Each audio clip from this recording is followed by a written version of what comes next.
सभी इलेक्ट्रॉनिक और print media के सभी साथियों का दलित वंचित के आवाज और उत्तर प्रदेश में डॉक्टर प्रवीण पटेल जी के साथ AIMIM के हमारे जनाब असूदुद्दीन ओवैसी साहब, इनका हम उत्तर प्रदेश में अपनी पार्टी अपना दल कबीराबादी की तरफ से हार्दिक स्वागत व अभिनंदन करते हैं। आज इस देश की जो वर्तमान परिस्थितियां हैं उसमें ऐसे बहुत से समाज हैं, सामाजिक समूह हैं, विशेष रूप से पिछड़े समाज की बहुत सी जातियां, दलित समाज और मुसलमान समाज, जिनको लगातार इनका शोषण किया जा रहा है, जिनका दमन किया जा रहा है और जिनके सम्मान पे लगातार कुठाराघात किया जा रहा है। आज हम आपके बीच में इस समाज जो लोग हैं वो इन समाज के ऊपर हो रहे अन्याय के खिलाफ चुप बैठे हैं और उनके जायज सवालों के नाम पर पीछे हट रहे हैं। तो ऐसे में आज हम सरकार के खिलाफ, मुख्य विपक्ष के खिलाफ इन समाजों के ऊपर हो रहे लगातार उत्पीड़न में, इसलिए अल्फाबेट ए के कंफ्यूजन को किनारे करते हुए आपके बीच में जन भावनाओं का सम्मान करते हुए पीडीएम न्याय मोर्चा ला रहे हैं। और यही वो मोर्चा होगा जिसके बगैर कोई भी सरकार बनेगी नहीं। आप सभी का बहुत बहुत आभार। पल्लवी, एक सवाल है, जब आप अखिलेश के साथ थी तो ये पीडीए था, आप जब यहाँ आ गई पहले हमारे सारे अध्यक्ष एक बारी बारी ये सवाल ले लीजिए, कट रहा है इसलिए करो, सवाल ले लीजिए। नहीं प्लीज, 2 मिनट का ही है।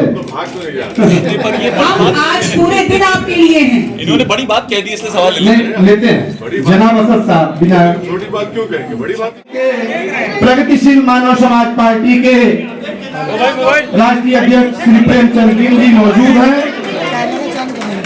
आप सबकी तरफ से हम यहाँ पर आए हुए सभी पत्रकार, सम्मानित पत्रकार साथियों का हार्दिक स्वागत, वंदन, अभिनंदन करते हैं। हार्दिक स्वागत, वंदन, अभिनंदन करते हैं। हम अपनी प्रेस वार्ता शुरू करें। राष्ट्रीय अध्यक्ष श्रीमती कृष्णा पटेल जी, राष्ट्रवादी पार्टी के बाबूराम पाल जी, प्रगतिशील मानव समाज पार्टी के प्रेमचंद बिंद जी, आज हम पिछड़ा दलित मुसलमान के हितों पर, राजनीतिक भागीदारी के सवाल पर, उनकी सामाजिक आर्थिक न्याय जो हमारा मिशन है उस उद्देश्य को लेकर के जन भावनाओं को समझते हुए सरकार जो इनके हितों का हनन कर रही है उनके विरोध में आज आपके बीच में इस पीडीएम न्याय मोर्चा की घोषणा करते हैं। और इस सोच के साथ कि जो भी लोग पिछड़ा दलित मुसलमान की सामाजिक, आर्थिक और राजनीतिक भागीदारी के मिशन को लेकर चल रहे हैं, वो आज के बाद आगे आने वाले दिनों में हमारे साथ। मैं उनकी तमाम बात के एक लफ्ज से मुत्तफिक हूँ और हम उनके साथ हैं। और जब हमारी पहली मुलाकात आपसे हुई थी तो हमने कहा कि इस लड़ाई को हमको सिर्फ पार्लियामेंट इलेक्शन तक ही नहीं रुकना चाहिए बल्कि इसको आगे लेके जाना चाहिए। तो हमको उम्मीद है कि इंशाअल्लाह ताला ये जो पीडीएम बना है सामाजिक न्याय के बारे में, उसको हम उसके साथ रहेंगे MIM पार्टी, और हम लोग इसको आगे लेकर जाएंगे। और मुझे यकीन है कि उत्तर प्रदेश की जनता इस पीडीएम का साथ देगी। वैसा मेरा सवाल ये है साहब हैं बहन पल्लवी पटेल जी हैं और श्री बाबू रामपाल जी हैं राष्ट्रीय पार्टी के। आज हम लोग उत्तर प्रदेश की जनता को, देश की जनता को एक नया राजनीतिक विकल्प पीडीएम, पिछड़ा दलित मुस्लिम न्याय मोर्चा का ऐलान कर रहे हैं। सभी पत्रकार बंधु और यहाँ पर उपस्थित भाइयों बहनों, आप लोग जानते ही हैं कि भारत की राजनीति में, उत्तर प्रदेश की राजनीति में अति पिछड़ी जातियों के साथ ही साथ दलितों और मुस्लिमों को वोट बैंक के रूप में बड़े बड़े दल इस्तेमाल करते हैं। इनको सम्मान नहीं देना चाहते, भागीदारी नहीं देना चाहते, आरक्षण नहीं देना चाहते हैं। हम चाहते हैं कि उत्तर प्रदेश में पिछड़ों का आरक्षण कोटा बढ़ाया जाए और इसके साथ ही साथ जो आज पिछड़ों का और दलितों का आरक्षण कोटा खाली रखा गया है, कहा जाता है कि योग्यतम अभ्यर्थी नहीं है, यह इनके साथ बेईमानी होती है, इनकी नियुक्ति किया जाना चाहिए। उत्तर प्रदेश में के आज युवा बेरोजगार हैं। आज तक वोट बैंक बनाकर रखा गया, उनका केवल बहुमूल्य वोट लिया गया, लेकिन उनका उत्थान विकास नहीं दिया गया, उनको आरक्षण अधिकार, मान सम्मान, सत्ता में भागीदारी नहीं दिया गया। यह पीडीएम ऐसे उपेक्षित वर्गों को उनकी आबादी के अनुपात में भागीदारी देने का काम करेगा और यह मोर्चा वास्तव में इस देश की बहुत बड़ी आबादी का प्रतिनिधित्व करेगा और खास करके उत्तर प्रदेश में चाहे एनडीए हो चाहे इंडिया हो, उनके सामने त्रिकोणीय मुकाबले में आकर के उनको पछाड़ने का काम करेगा और यूपी की जनता को एक विकल्प देगा। धन्यवाद। जय मानव, जय भारत, नमो बुद्धाय। के उद्देश्य में मेरे साथ मंच पर उपस्थित सभी दल के राष्ट्रीय अध्यक्ष जी, ओवैसी साहब जी, सभी का मैं धन्यवाद करती हूँ और सभी दलों के कार्यकर्ता पदाधिकारियों को कहना चाहती हूँ कि लोकसभा की इस लड़ाई में आप लोग मिल के खुल के साथ दें और दिल्ली तक इस आवाज को बुलंद करें। धन्यवाद। मीडिया के हमारे पत्रकार बंधु एवं राष्ट्रीय पार्टी के सभी पदाधिकारीगण, प्रगतिशील मानव समाज पार्टी के सभी पदाधिकारीगण, अपना दल का मेरा पार्टी के सभी पदाधिकारीगण, AIFIM के सभी पदाधिकारीगण, डायस पे अपना दल का मेरा के राष्ट्रीय अध्यक्ष माताजी कृष्णा पटेल जी, AIMIM के राष्ट्रीय अध्यक्ष माननीय श्री ओवैसी साहब। डिफरेंस ये है कि अखिलेश यादव जहां पहले पल्लवी जी जुड़ी हुई थी, वो अल्पसंख्यकों के हितों की रक्षा नहीं कर पा रहे थे, इसीलिए A से M किया गया और आप साथ में आए। मुरादाबाद में क्या हुआ? मुरादाबाद में डॉक्टर ST हसन साहब उस पार्टी के लीडर थे लोकसभा में और इतनी उनकी बेइज्जती की गई, इतनी बदतमीजी उनसे की गई। एक मिसाल देना तो बहुत लंबी फहरिस्त है कि आपने दो कैंडिडेट्स को टिकट दे दिया, दोनों को बी फॉर्म दे दिया। मेरे अल्फाज नहीं है, डॉक्टर साहब के खुद अल्फाज नहीं है, तो इससे क्या मैसेज जा रहा है?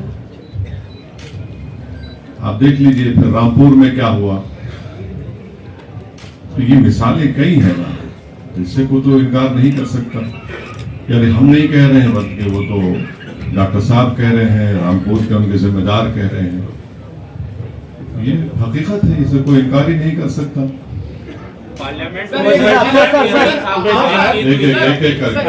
अखिलेश यादव कई बार प्रेस कॉन्फ्रेंस में कह चुके हैं कि ओवैसी जी बी टीम है बीजेपी की, इसलिए आके अलग बार चुनाव लड़ते हैं। इसीलिए तो इसके संघ को हमने टिकट कटवा दिया। सर आजम खान साहब इसीलिए तो हमने रामपुर में गड़बड़ कर दी। हम ही जिम्मेदार हैं, वो सही कह रहे हैं। जितना सब कुछ हो रहा है हम जिम्मेदार हैं उसके, वो बिल्कुल जिम्मेदार ही नहीं है ना, वो उनसे गलती हो ही नहीं सकती। सर मेरा नाम हली सिद्दीकी 4TV न्यूज़ से हूँ। सर एक सवाल ये है कि जब चुनाव होते हैं उत्तर प्रदेश में, हर चुनाव में जो सेकुलर पार्टियां होती हैं वो गठबंधन करती हैं, और दूसरी तरफ जो मुस्लिम पार्टियां हैं वो उस गठबंधन में शामिल होने की पूरी कोशिश करती हैं, लेकिन उन्हें दूर रखा जाता है। तो ऐसे में मुसलमानों की जो राजनीतिक कमजोरी ये वजह मानते हैं या सोकाल्ड सेकुलर पार्टियां मुसलमानों को हिस्सा नहीं देना चाहती? देखिए, अभी आपने शुरुआत में जो इंट्रोडक्टरी रिमार्क्स मोहतरमा पल्लवी पटेल साहिबा ने कहा है, उसमें वाज़ेह तौर पर कहा गया कि समाज की लीडरशिप को कोई बर्दाश्त नहीं करता, नहीं किया जाता, और कहा यह जाता है कि आप सिर्फ वोट डालिए। वोट कब तक डालेंगे भाई? 17 पार्लियामेंट के इलेक्शन हो चुके हैं, आप सिर्फ वोट डालने वाले बनेंगे? वोट लेने वाले बनना पड़ेगा, लीडरशिप बनाना पड़ेगा आपको। और ये जो आप बात कर रहे हैं ना, बीजेपी भारत की राजनीति से मुसलमानों को इनविजिबलाइज कर चुकी है, यह हकीकत है। और वही ये लोग कोशिश कर रहे हैं कि सिर्फ वोट डालिए, दिखिए मत आप। ये क्या बात है? हम कैसे वोट डालने वाले बनेंगे और आप वोट ले लेंगे, उसके बाद आप भूल जाएंगे हमको? ये बिल्कुल सच्चाई है, इसीलिए हमारी कोशिश है। और ये साथ बैठेंगे और निश्चित तौर पर लोकसभा के चुनाव में एक भारी मात्रा सीटों पर हम पूरी ताकत से लड़ेंगे और ये बताने का काम करेंगे कि पीडीएम जो न्याय मोर्चा है उसका उद्देश्य राजनीतिक भागीदारी, सामाजिक आर्थिक न्याय जिसका मिशन है, वो लोकसभा चुनाव रिजल्ट्स बताएंगे कि कोई भी सरकार पीडीएम न्याय मोर्चा के बगैर नहीं बनेगी। देखिए, मैंने अपनी इंट्रोडक्टरी स्पीच में ही कहा कि इस पीडीएम की लड़ाई को मजबूत करने के लिए जितने भी संगठन हमारे साथ आना चाहेंगे और इसको और तेज धार देना चाहेंगे, उन सभी का हम तो जो क्लेम करते हैं कि जिन्होंने मुझे सदस्यता दिलवाई है, उनके पास ये अधिकार है कि मेरा इस्तीफा मांग भी लें और मुझे निकाल भी दें। तो दोनों अधिकार उनके पास हैं, कर लेना जो करना है, लेकिन पीडीएम नहीं झुकेगा, पीडीएम आगे बढ़ेगा। लीडरशिप बने, ये मकसद हमारा ये है। हम अपने लिए नहीं आ रहे हैं, अपनी जाति मकबूलियत के लिए या पॉपुलैरिटी के लिए नहीं। मैं समझ, डिबेट मत करिए ना। जैसे मोदी जी आए, उनके आने से बड़ा फर्क पड़ा है। आप यूपी से लड़ लीजिए, सारे मुस्लिम जो है एक तरफा आपको वोट कर देंगे आपकी मोहब्बत में। नहीं, मुझ में और मोदी में जमीन आसमान का फर्क है। दो समंदर के किनारे एक नहीं हो सकते मेरे साथ।